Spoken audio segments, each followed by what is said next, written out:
Hi hello friends. இன்றைக்கி இந்த வீடியோவில் நம்ம என்ன பார்க்குறோன்னு சொல்லிட்டு பார்த்தீங்கன்னா, தீபாவளிக்கு அப்புறமேலே எல்லாருமே அவங்க சொந்த ஊருக்கு திரும்பிட்டு இருப்பாங்க. இந்த நேரத்தில் ஒருத்தர் என்ன பண்ணியிருக்காருன்னா, தன்னுடைய சொந்த ஊருக்கு இப்போ ஃப்ரீயாக போகலாம், அப்பா அம்மாவை பார்க்கலாம் அப்படின்னு சொல்லிட்டு போயிருக்கிறாரு.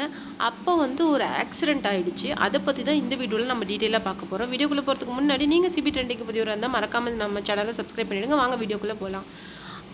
அந்த ஒரு ஆம்னி பஸ்ஸும் ஒரு டூ வீலர் மேலே மோதி கீழே தீப்பிடிச்சு மொத்தமாக அது பஸ் ஃபுல்லாக பரவி உள்ளே இருந்த 19 நபர்களுமே இறந்து போயிட்டாங்க. அதில் ஒரு ஒரு வாலிபர் யாருன்னா அவருக்கு கிட்டத்தட்ட ஒரு 21 ஏஜ் இருக்கும்.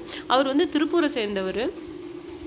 அவர் என்ன பண்ணார், தீபாவளியெல்லாம் என்னால் வர முடியல, வேலை இருக்குது, அதை முடிச்சுட்டு நான் உங்களை பார்க்க கண்டிப்பாக வரேன் அப்படின்னு சொல்லிட்டு கடைசி அவங்க அப்பாவுக்கு ஃபோன் பேசிட்டு வச்சாராம். அப்புறம் தீபாவளி முடிஞ்சு அந்த லீவ் முடிஞ்சு எல்லாரும் ஊருக்கு வந்துட்டு இருக்கும்போது அவர் தன்னுடைய சொந்த ஊருக்கு ஃப்ரீயாக கிளம்பி போகலான்னு நினச்சி பிளான் பண்ணியிருக்காரு.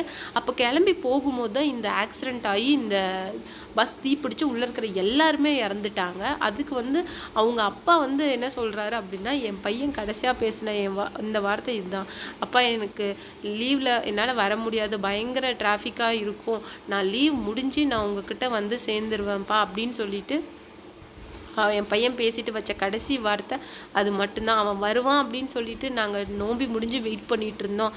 கடைசியில் அவனுடைய பாடி தான் வருது அப்படின்னு சொல்லிட்டு ரொம்ப அழுதாரு. அவர் ஒரு வெங்காய வியாபாரம் செஞ்சிட்டு இருக்கிறாரு தள்ளுவண்டியில்.